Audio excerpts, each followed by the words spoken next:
अस्सलाम वालेकुम स्टूडेंट्स। आज हमारा है लेक्चर नंबर 16 जिसका हमारा टॉपिक है बोहर एटॉमिक मॉडल। हम स्टार्ट करने जा रहे हैं चैप्टर नंबर 20 जिसका फर्स्ट टॉपिक आपका अकॉर्डिंग टू स्मार्ट सिलेबस है बोहर एटॉमिक मॉडल। अब यहाँ पे इसकी कुछ 5 स्टेप्स में इसको हमने डिवाइड किए।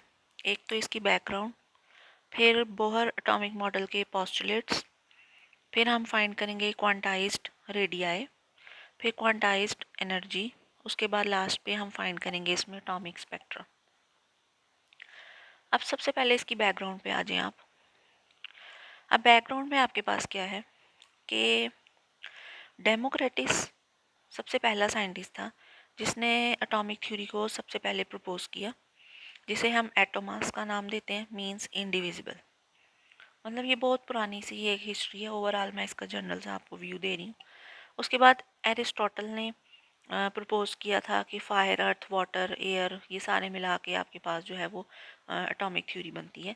लेकिन इसका फर्दर जो है वो एटॉमिक थ्योरी से कोई कॉन्सेप्ट नहीं है, इसलिए इसको यहाँ पे हाईलाइट किया है कि इसका बीच में कोई लिंक नहीं है।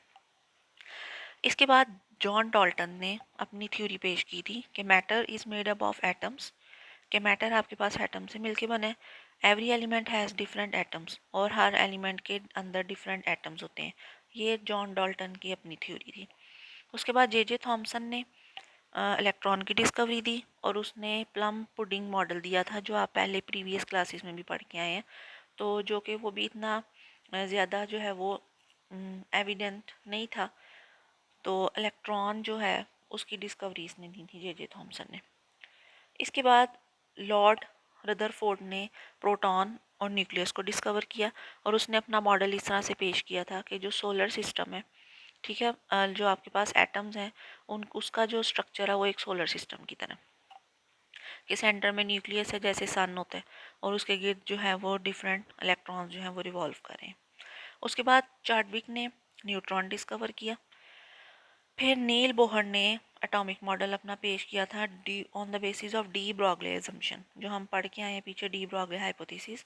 उसके बेस के ऊपर उसने अपना एटॉमिक मॉडल पेश किया। इसके बाद जो लेटेस्ट सबसे जो एटॉमिक मॉडल था वो क्वांटम मैकेनिकल मॉडल पे बेस करता था, जो कि पोस्टुलेट्स ऑफ क्वांटम मैकेनिक्स के अकॉर्डिंग है, जिसमें हम वेव पार्टिकल डुअलिटी को डिस्कस करते हैं। ये कुछ इसकी हिस्ट्री है और इसकी बैकग्राउंड है कि किस किस ने क्या क्या चीज़ें डिस्कवर की। उसके बाद आप आ जाए नेक्स्ट स्लाइड पे। अब हम डिस्कस करने जा रहे हैं postulates of Bohr atomic model, जिसके आपके पास टोटल जो है वो 3 पोस्टुलेट्स हैं। अब फर्स्ट पोस्टुलेट आपके पास क्या है? An electron bound to the nucleus in an atom can move around the nucleus in certain discrete orbits without radiating. These orbits are called discrete stationary states of atom. कि electron आपके पास shells के अंदर bound है, atom के अंदर, और वो nucleus के गिर्द जो है वो रिवॉल्व करें। लेकिन यहाँ पे उसने वर्ड यूज़ किया कि विदाउट रेडिएटिंग, मीन्स कि वो कोई रेडिएशन एमिट नहीं कर रहे। इसका क्या मतलब है? जैसे कि आप नेक्स्ट देखें, यहाँ पे उसने दो डिफरेंट चीज़ें बताई हैं। एक रदरफोर्ड मॉडल है, एक बोहर मॉडल है। इसको आप ज़रा ध्यान से देखें। अब रदरफोर्ड ने अपनी क्या थ्योरी पेश की थी और बोहर ने? रदरफोर्ड के अकॉर्डिंग भी यही था कि इलेक्ट्रॉन अपने शेल में रिवॉल्व करते हैं न्यूक्लियस के गिर्द, जबकि वो घूमते घूमते उस न्यूक्लियस के अंदर गिर जाते हैं। इस तरह से इलेक्ट्रॉन आपके पास रिवॉल्व कर रहे हैं, ठीक है, और वो न्यूक्लियस के अंदर चले जाते हैं। लेकिन इसका जो मॉडल था वो आपके पास एग्जैक्ट या करेक्ट नहीं था। जबकि जो बोहर मॉडल है उसने रिप्रेजेंट किया था कि हर शेल के अंदर आपके पास डिफरेंट इलेक्ट्रॉन्स हैं और वो अपने ही ऑर्बिट के अंदर डिफरेंट एनर्जीज के साथ रेडिएट कर रहे हैं। उसके बाद नेक्स्ट आ जाए सेकंड पोस्टुलेट्स के ऊपर। ये बहुत इंपॉर्टेंट पोस्टुलेट है। Only those orbits are allowed for which the angular momentum is integral multiple of h over 2 pi. अब एच क्या है? प्लैंक्स कांस्टेंट, और 2 पाई आपके पास कांस्टेंट है। कि only those orbits are allowed for which the angular momentum is, मतलब सिर्फ specific orbits के अंदर इलेक्ट्रॉन जो है वो रिवॉल्व कर सकते हैं, ठीक है, जिसका एंगुलर मोमेंटम आपके पास किसके इक्वल हो? h/2 के इक्वल हो। इसको हम यहाँ पे देखेंगे कि यहाँ पे उसने दो ही फार्मूलाज दिए, L is equals to n h over 2 pi जिसकी वैल्यू थी 1.05 इंटू 10⁻⁻34 और L is equals to MVR। तो ये हमने रिलेशन चेक करना है कि ये रिलेशन आपके पास किस तरह से आया। अब यहाँ पे वो क्या दिखा रहे हैं कि ये सेंटर में न्यूक्लियस है, इसके गिर्द इलेक्ट्रॉन रिवॉल्व कर रहा है। ठीक है, तो ये रिवॉल्व करता करता क्या होगा, न्यूक्लियस के अंदर चला जाएगा, जैसे कि आप यहाँ पे फिगर में देख रहे हैं। ठीक है, तो हमने चेक करना है कि ये फार्मूला आपके पास किस तरह से ड्राइव हुआ है। अब उससे पहले आप ये देखें कि ये जो रिलेशन है NH/2 पाई, ये आपके पास किस तरह से आ रहा है। L इज इक्वल्स टू, जब इलेक्ट्रॉन आपके पास फर्स्ट ऑर्बिट में है तो n की जगह हम 1 रिप्लेस करेंगे, H/2 पाई। जब इलेक्ट्रॉन आपके पास सेकेंड ऑर्बिट में है तो n की जगह हम रिप्लेस करेंगे 2 टाइम्स H/2 पाई। इसी तरह जब इलेक्ट्रॉन आपके पास थर्ड ऑर्बिट में है तो n की जगह हम रिप्लेस करेंगे 3 और यह आ जाएगा 3 टाइम्स इंटू H/2 पाई। इसके बाद नेक्स्ट डी ब्रॉगली इंटरप्रिटेशन में हम डिस्कस करेंगे, उस फार्मूले को हम प्रूव करेंगे। यहाँ पर आपने एक स्टेशनरी वेव कंसीडर की है जिसकी टोटल जो लेंथ है वो L है और जो वेव लेंथ है उसकी वो लैम्डा है। अगर आप इसी वायर को सर्कल में ले लें तो आपके पास किस तरह से एक रिंग की शक्ल रिप्रेजेंट कर रही है जिसमें n की वैल्यू आपके पास क्या है 3। अब ये एक सर्कल शेप में है तो ऑब्वियसली जो हमारे पास L है टोटल लेंथ वो किसके इक्वल होगी 2 पाई r के। अब यहाँ पे आपने रिलेशन देखा L is equal to n lambda, n की वैल्यू बिलोंग कर रही है 1 2 3 4 and so on according to shell. First shell के लिए n is equal to 1, second shell के लिए n is equal to 2, third shell के लिए n is equal to 3 and so on. अब L is equal to 2 pi r circumference of circle. अब यहाँ से अगर आप वेवलेंथ फाइंड करें तो वो आ जाएगा 2 पाई r/n। ये आपके पास रिलेशन आ गया वेवलेंथ का।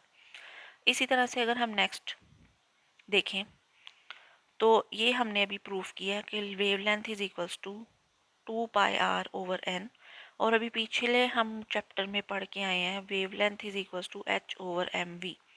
इन दोनों इक्वेशंस को फार्मूलाज को आप कंपेयर करें।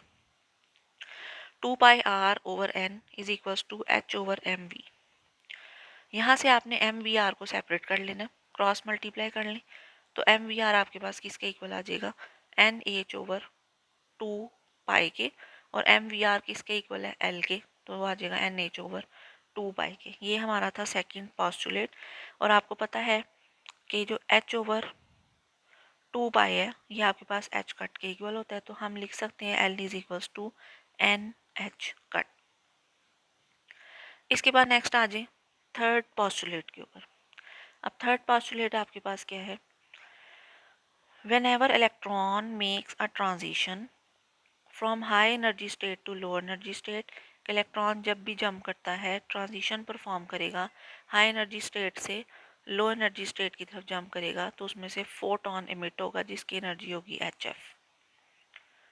जैसे कि यहाँ पे इसका रिलेशन आपके पास गिवन है HF फोटोन की एनर्जी, इसमें से हाई लेवल एनर्जी में से लो लेवल की एनर्जी माइनस कर दें E2 माइनस E1, तो ये आपके पास रिलेशन आ जाएगा थर्ड पोस्टुलेट का HF is equals to E2 minus E1। इसके बाद नेक्स्ट आ जाएंगे हम फाइंड करेंगे क्वांटाइज्ड रेडियाई। अब क्वांटाइज्ड रेडियाई में आपने ये दो फार्मूलाज को समझना है, एक तो कूलम फोर्स और एक सेंट्रीपिटल फोर्स। ऑब्वियसली अब इलेक्ट्रॉन अगर सर्कल में रिवॉल्व कर रहा है तो उसके अंदर दो तरह की फोर्स लग रही है, कूलम फोर्स भी एक्ट कर रही है और सेंट्रीपिटल फोर्स भी एक्ट कर रही है। अब कूलम फोर्स क्या है, कूलम्स लॉ का फॉर्मूला था K Q1 Q2 और R स्क्वायर। अब दो चार्जेस हैं, अगर हम दोनों इलेक्ट्रॉन ले रहे हैं तो वो आ जाएगा E into E square over R square. जबकि यहाँ पे आप देखें सेंटीमीटर फोर्स का क्या फॉर्मूला है MV स्क्वायर ओवर R, ये स्क्वायर नहीं आना, ये यहाँ पे बाय मिस्टेकन लिखा हुआ है MV स्क्वायर ओवर R। इन दोनों रिलेशंस को हमने यूज़ करना है नेक्स्ट। अब देखिए क्वांटाइज रेडियाई में ये हमने एक हाइड्रोजन का एटम लिया जिस पे दो तरह की फोर्स लग रही है, एक इलेक्ट्रिक फोर्स एक सेंटीपिटल फोर्स एक्ट कर रही है। यहाँ पे हमने दोनों को इक्वेट कर लिया, F E is equals to F C। F E की जगह भी हमने पीछे प्रूफ किया के ई स्क्वेयर ओवर आर स्क्वेयर, तो उसकी जगह हम क्या रिप्लेस कर देंगे, के ई square over r square. F C की जगह आ जाएगा m we square over r. अब तीनों के साथ हमने एन रिप्रेजेंट किया, क्यों, क्योंकि हम किसी फर्स्ट सेकंड थर्ड ऑर्बिट के लिए फाइंड नहीं करें, हम जनरली फाइंड करें तो हम nth ऑर्बिट ले रहे हैं। तो nth ऑर्बिट के लिए तीनों के साथ आपने छोटा सा n रिप्लेस किया। अब यहाँ से आप कटिंग कर लें, आर एन स्क्वेयर से कैंसिल हो जाएगा, तो ये k E square over r n equal to m V N square आ जाएगा। यहाँ से आपने आर एन फाइंड करना है, तो आ जाएगा k E square over m we square. अब आपने नेक्स्ट क्या करना है कि हमने r N is equals to k E square over M वैसे ही आ जाएगा, वी एन की वैल्यू नहीं लगानी है। अब वी एन की वैल्यू किधर है, यहाँ से हमने फाइंड की है वी एन। अब यहाँ पर आप देखें वी एन हमने कैसे निकाला है। अब हमें पता है ये रिलेशन पीछे हम प्रूव करके आए सेकंड पोस्टुलेट में कि एम वी आर इक्वल होता है एन एच ओवर 2 पाई। तो यहाँ से आप वी एन सेपरेट कर लें, तो ये वी एन की वैल्यू आ जाएगी। इसी वी एन की वैल्यू को आपने इस इक्वेशन में यूज़ किया, तो ये आपके पास आर एन आ गया। यहाँ से आपने क्या करना है कि आर एन जो चीज़ कट होती है उनको कट कर लें और आर एन को सेपरेट कर लें। अब आर एन वाली इक्वेशन में से जो एन स्क्वेयर है उसको सेपरेट कर लें और बाकी कांस्टेंट को इकट्ठा कर लें। अब कांस्टेंट में अगर आप सारी वैल्यूज़ पुट करें, एच की 4 पाई स्क्वेयर, एम की, के की, ई की, तो ये आपके पास आंसर आ जाएगा 0.053 नैनोमीटर। और ये आ गया R N is equals to N square 0.53 angstrom में। ठीक है, यहाँ से आप बाकी सारे ऑर्बिट्स के लिए वैल्यूज़ निकाल सकते हैं। अगर फर्स्ट ऑर्बिट है तो एन की वैल्यू 1, सेकंड ऑर्बिट है तो 2, थर्ड है तो 3। अब 2 है तो उसका स्क्वायर होके 4 हो जाएगा, 3 है तो 9 हो जाएगा, फोर्थ ऑर्बिट है तो 16 हो जाएगा। तो ये आपके पास जनरल फार्मूला आ जाएगा जिससे आप हर ऑर्बिट के लिए आर एन की वैल्यू फाइंड कर सकते हैं। तो ये डेरिवेशन है, कोई मुश्किल नहीं है, बिल्कुल ईजी सी है। इसको रफ कॉपीज़ के ऊपर आप एक बार खुद अपने हाथ से सॉल्व करें तो आपको ईजिली समझ आ जाएगा। इसके बाद हमने नेक्स्ट निकालनी है क्वांटाइज्ड वेलोसिटी। अब हम वेलोसिटी किस तरह से फाइंड करेंगे, पीछे से हमने ये दो फार्मूलाज यूज़ किए, एक ये वेलोसिटी वाला और एक ये रेडियस वाला, यही दो फार्मूलाज हमने यूज़ किए। अब यहाँ पे आपने क्या करना है, देखें वेलोसिटी की इक्वेशन लेके उसमें आपने आर एन की जगह उसकी वैल्यू पुट करनी है, क्योंकि हम बेसिकली फाइंड करें वेलोसिटी एन एच ओवर 2 पाई एम। तो यहाँ पर आपने पुट कर देनी है आर एन की वैल्यू। उसके बाद इसको सॉल्व कर लें, नीचे डबल ओवर है वो ऊपर चला जाएगा, वैल्यूज़ कुछ इस तरह से बन जाएंगी, कुछ वैल्यूज़ इसमें से कट हो जाएंगी, उनको कट कर लें तो वी एन का आपके पास ये फार्मूला आ जाएगा। अब इसमें से एन को सेपरेट कर लें, एन सेपरेट हो गया, बाकी ये कांस्टेंट आ गया। अब यहाँ पे आप फाइंड कर सकते हैं, इस कांस्टेंट में वैल्यूज़ पुट करें तो ये फर्स्ट ऑर्बिट के लिए अगर n इज इक्वल्स टू 1 हो तो ये वैल्यू आ जाएगी 2.2 इंटू 10⁻⁶ मीटर पर सेकेंड, और ये आपका फाइनल रिलेशन आ जाएगा। तो ये क्वांटाइज्ड वेलोसिटी की इक्वेशन आएगी। उसके बाद नेक्स्ट आ जाए, अब हमने फाइंड करनी है क्वांटाइज्ड एनर्जी। अब एनर्जी के लिए कुछ डेरिवेशन है, इसको आप देख लें। अब टोटल एनर्जी आपके पास होगी sum of kinetic energy plus potential energy. अब ये हमने काइनेटिक एनर्जी ड्राइव की है, ये पोटेंशियल एनर्जी ड्राइव की है, इन्हीं वैल्यूज़ को हम यहाँ पे यूज़ करेंगे और इसमें आप फिर इससे आप एनर्जी की इक्वेशन ड्राइव कर लेंगे। अब काइनेटिक एनर्जी क्या है, electric force plus centripetal force. Electric force की वैल्यू पुट की, सेंटीपिटल फोर्स की वैल्यू आपने पुट करनी है, कटिंग कर लें, यहाँ से के ई स्क्वेयर ओवर 2 आर एन किसके इक्वल आ गया 1/2 एम वी स्क्वेयर। तो ये M we square kinetic energy है, इसकी वैल्यू की जगह हम ये रिप्लेस करेंगे। जबकि potential energy in the form of work appear होगी, वर्क का फार्मूला एफ ई की वैल्यू पुट करें तो ये वर्क आपके पास आ जाएगा के ई स्क्वेयर ओवर आर एन। तो इन दोनों को हमने यूज़ करना है यहाँ पे। तो टोटल एनर्जी आ जाएगी kinetic energy plus potential energy. Kinetic energy की जगह आ जाएगा 1/2 M V N square plus potential की जगह आ जाएगा नेगेटिव ऑफ वर्क डन। अब प्लस माइनस मिलके ये बन जाएगा आपके पास नेगेटिव साइन, ठीक है, के ई स्क्वेयर ओवर 2 आर एन और ये आ जाएगा k E square over are. इन दोनों को अब सॉल्व करें तो नेक्स्ट आपके पास क्या आ जाएगा, के ई square over r n common आ जाएगा इसमें से, इस तरफ आ जाएगा 1/2 माइनस 1, इसमें से ये सब्ट्रैक्ट करें तो -1/2 आता है, तो ये ई एन का फॉर्मूला आएगा। उसके बाद ये आपके पास ई एन का फॉर्मूला आया। अब यहाँ पे हम आर एन की वैल्यू पुट करेंगे, ये रिलेशन हम पिछला यूज़ कर रहे हैं, इस आर एन की वैल्यू को आपने इसमें पुट कर देना। तो ये आपके पास रिलेशन आ जाएगा के ई स्क्वेयर ओवर 2 और आर एन की वैल्यू पुट कर दी है इसमें। अब इसको आप जो है वो रीअरेंज कर लें, कुछ वैल्यूज़ ऊपर चली जाएंगी, कुछ कट हो जाएंगी, और आपके पास फाइनली ई एन आ जाएगा 2 pi square M K square E की power 4 divided by N square H square. यहाँ से अगेन वही प्रोसेस आपने करना है, 1/n² को सेपरेट कर लें, बाकी कॉन्स्टेंट्स को इकट्ठा कर लें। अब इन कॉन्स्टेंट्स में अगर आप वैल्यू पुट करें तो वो किसके इक्वल आते हैं, 13.6 इलेक्ट्रॉन वोल्ट के, जिसको हम ई नॉट से रिप्रेजेंट करें। और ये आपके पास जनरल फार्मूला आ जाएगा, E N is equals to minus E not over N square. अब ई नॉट आ गया 13 electron volt divided by N square. तो इसी तरह से first second third fourth orbits के लिए आप वैल्यू फाइंड कर सकते हैं। ये आपके पास जनरल फार्मूला है। अगर सेकंड ऑर्बिट है तो ई नॉट ओवर 4 आ जाएगा, थर्ड ऑर्बिट है तो ई नॉट ओवर 9, फोर्थ ऑर्बिट है तो ई नॉट ओवर 16। इस तरह से आप किसी भी ऑर्बिट के लिए एनर्जी की वैल्यू जो है वो फाइंड कर सकते हैं। इसके बाद लास्ट पे आपके पास आ गया एटॉमिक स्पेक्ट्रा। ये आपने किस तरह से फाइंड करना है। अब एटॉमिक स्पेक्ट्रा में देखें, ये आपके पास दो ऑर्बिट्स हैं, एन और पी। दोनों को आपने नाम दे दिया, एन हाई एनर्जी ऑर्बिट है और पी लो एनर्जी। तो एच एफ आपके पास किसके इक्वल आ जाएगा, हाई में से लो को सबट्रैक्ट कर दें, H C over lambda, F की जगह आ जाएगा सी ओवर लेमडा।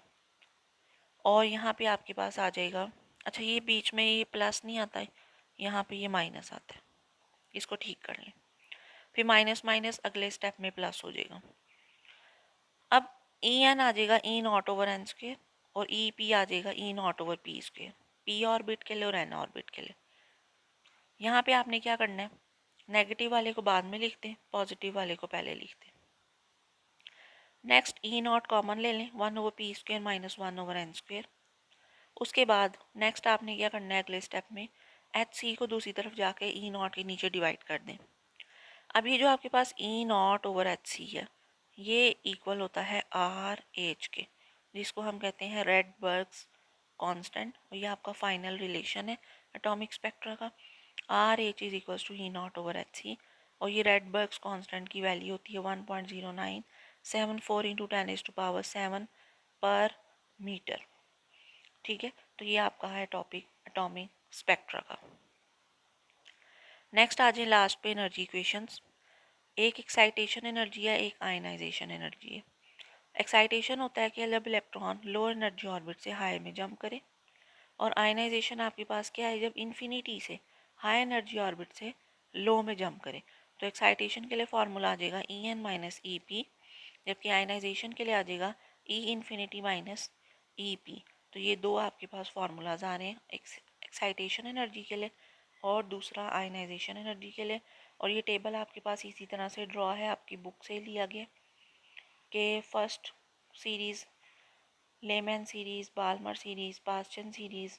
तो ये आपने वहाँ से इसको देख लेना कि फर्स्ट ऑर्बिट के लिए क्या वैल्यू है एनर्जी की, सेकंड के लिए, थर्ड के लिए एंड सो ऑन, इन्फिनिटी के लिए वैल्यू है एनर्जी की 0।